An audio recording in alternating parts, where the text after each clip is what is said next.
Hi folks, Dave, the Honest Audiophile. This is the Tangzu Wan'er Studio Edition, and these are my Honest Audiophile impressions. I did purchase the Tangzu Wan'er Studio Edition with my own personal funds.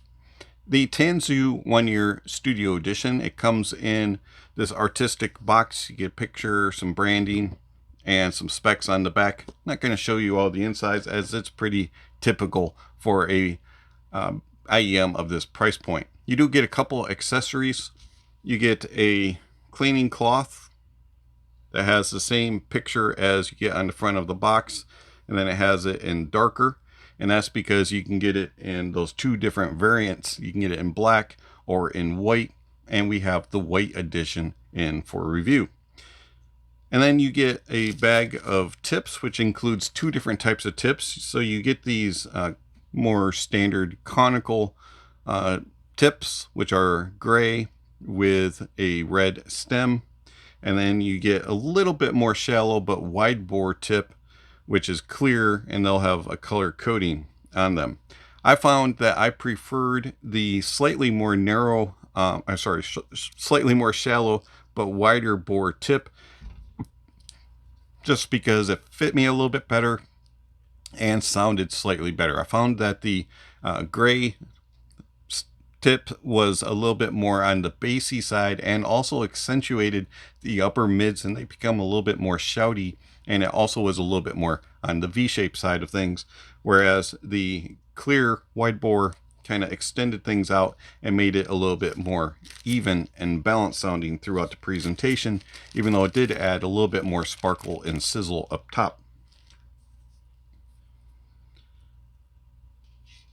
The Tangzu Wan'er Studio Edition, you get a QDC 2-pin cable. I'm not a big fan of QDC. This one, it does have an aggressive angle at the connection, and then it has memory foam, or excuse me, not memory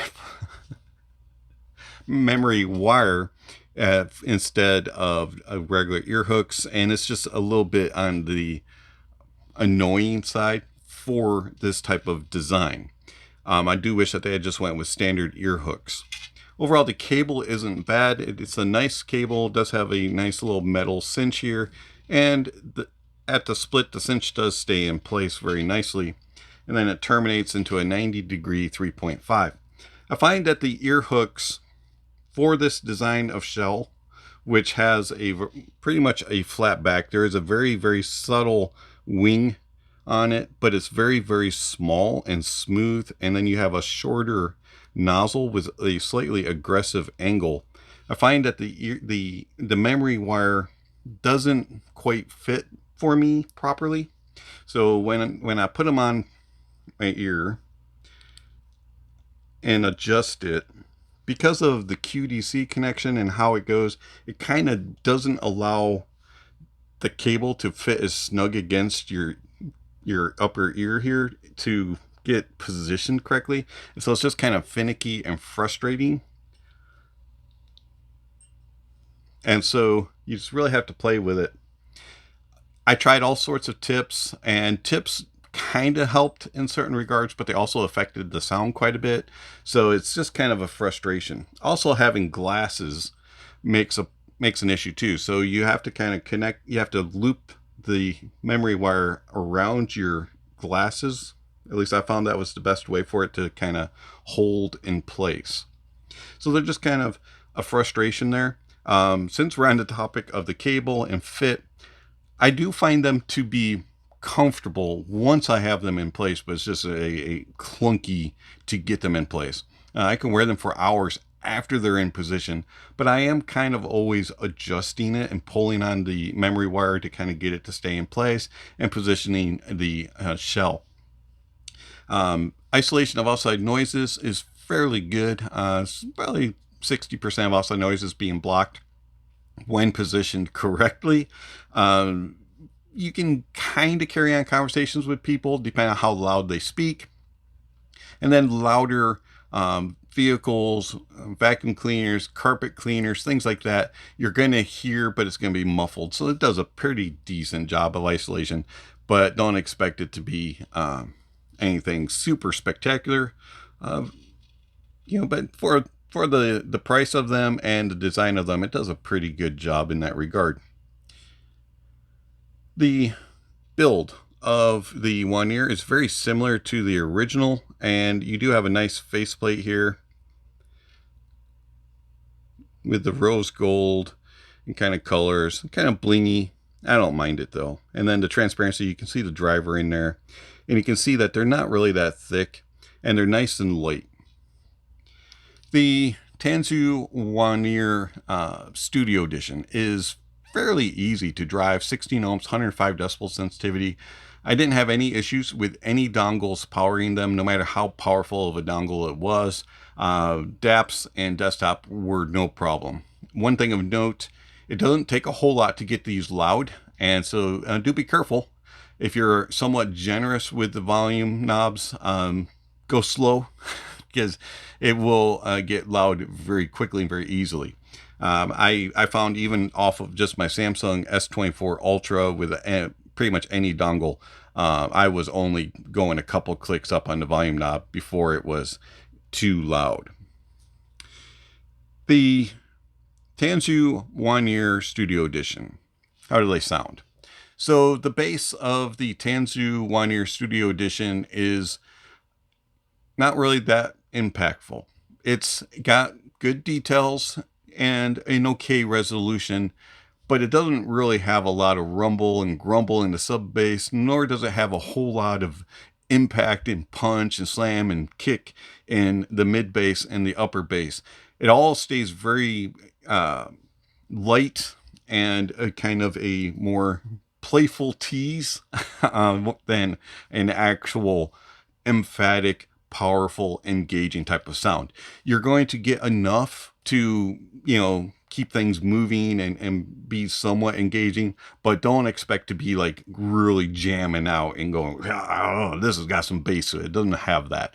It's more about the quality than the quantity, and the mid bass has more of an emphasis than the sub bass. Sub bass is going to give you just slightly little just like every now and then, but it's not really very noticeable.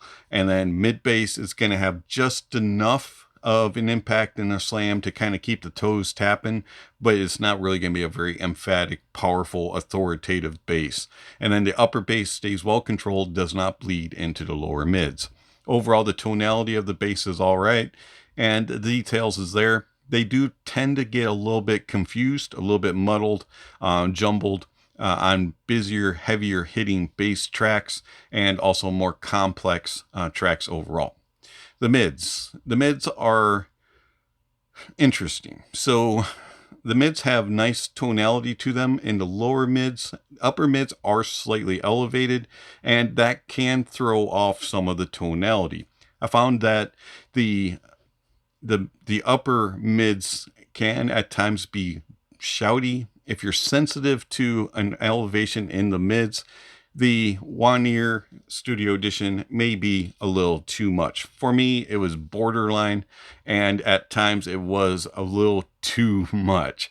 They have an unevenness. So as you go through on guitars, pianos, stringed instruments, brass instruments, as you go through the octaves, things will sound a little bit more neutral and a little bit more in its presentation in the right spot. And then as you get into the upper mids and as you go up higher through the octaves, they're going to get a little bit closer and they're going to start to be a little bit on the shouty side of things. And so they're a little bit off kilter when it comes to their placement. Also, they tend to be a little bit on the more, as you go through, they get a little bit thinner sounding. And as you get into the upper mids, they really do thin out and things become a little bit more airy and a little bit more instead of being more as full as they are in the lower mids. So it's a little bit off kilter when it comes to tone and timbre and also in note weight. Now, note weight's not very heavy overall, but in the upper mids, the note weight is really thin. I find that the tonality is okay. It does get thrown off in the upper mids and it can become a little bit on the more metallic side of things, and it can sound a little bit artificial in the upper mids because it's just too far forward, elevated and thin. Treble. The treble extends pretty nicely. There's good air and space throughout. The lower treble does have some zippiness to it. And again, like the upper mids, if you're sensitive there, if you're sensitive to the lower treble regions, the Wan'er Studio Edition may sound a little bit too much. It's going to come across as being hot. For me, it was borderline hot, just like the mids can be a little bit borderline bright and shouty. The lower treble was also that way for me. And then as you go up into the treble, there's a little bit of around 12 to 13K. There's some elevation, and that can also make things sound a little bit artificial. Overall, though, the treble, kind of like the mids, they're a little bit off kilter. They're not quite evenly balanced. And I find that they have a little bit of peaks there that can kind of throw things off and make them sound slightly artificial. The tonality is, for the most part, okay. Some cymbal work, upper brass instruments, and upper strings can sound somewhat artificial and a little bit too thin. So the bass, the mids, and the treble are leaning neutral-ish, but they're a little bit too thin in their note weight, and it can throw off the tonality because of the elevations in the upper mids, lower treble, and then in the mid treble regions, there's just a little bit too much peakiness, and that can be a little bit artificial sounding.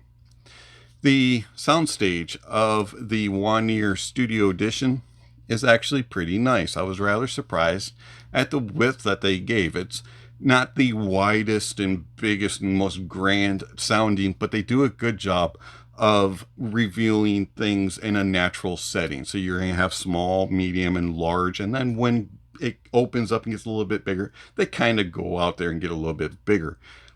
You can tell differences in sizes of venues. And then imaging it's okay, especially for a $21 IEM. It's not 3 blob, it's not here, here, and here, but it is kind of a little herky-jerky as it goes across. Things don't quite smoothly transition across, but they're a little bit as they go across. Things enter a little bit abruptly and exit a little bit abruptly. They don't kind of just move in and move out in a natural way. They're kind of like, oh, we're here, oh, we're gone, type of thing. Depth is all right. It's not the deepest of stages.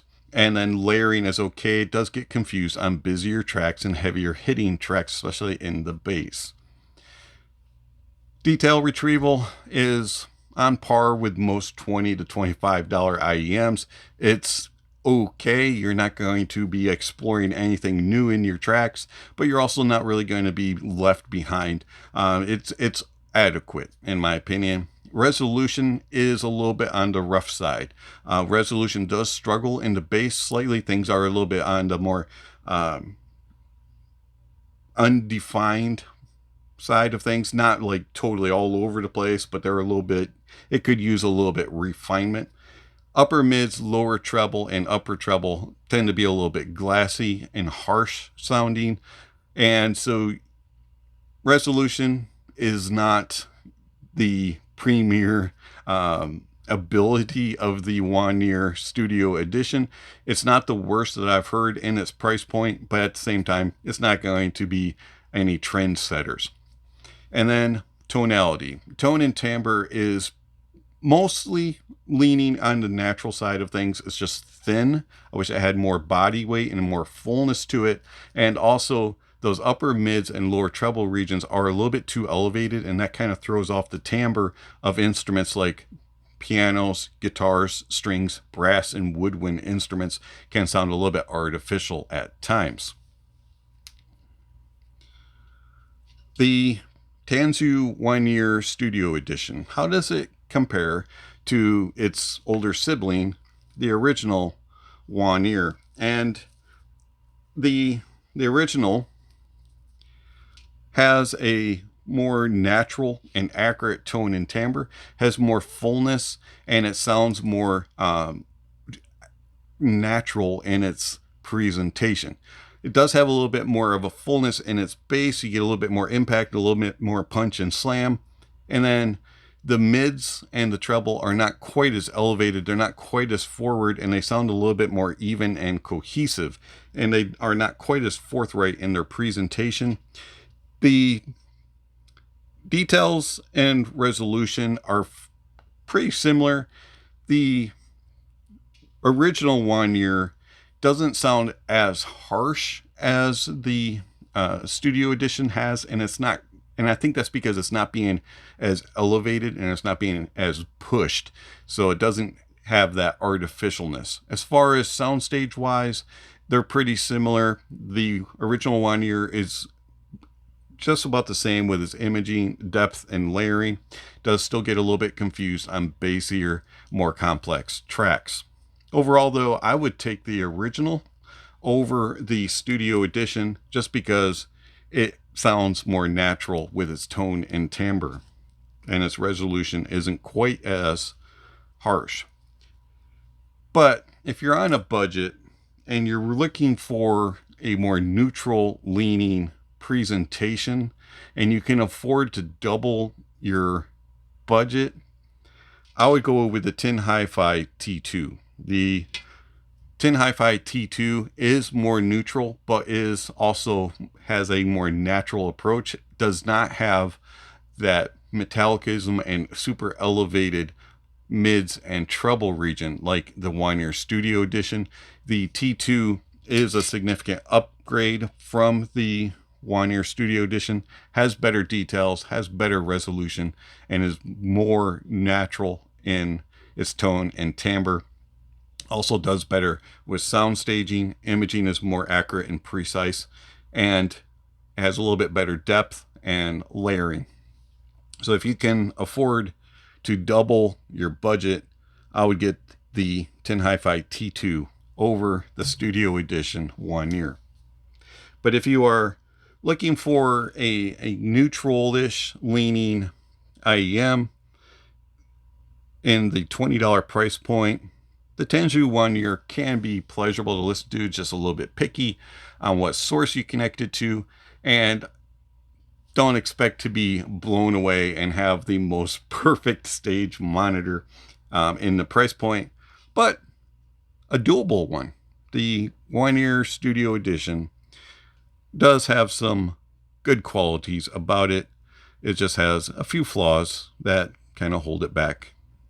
It's been Dave, the Honest Audiophile.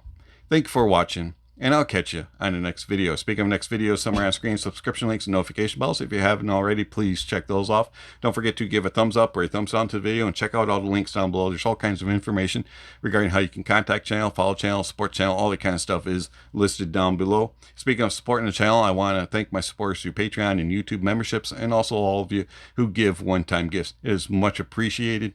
If you're interested in supporting the channel, there's various ways that you can do that. One-time gifts, PayPal, Venmo, also with YouTube. And then you can do monthly subscriptions with Patreon and YouTube memberships, where you can get access to videos early and also other benefits like access to my private Discord servers and all kinds of other things. So check out the links down below.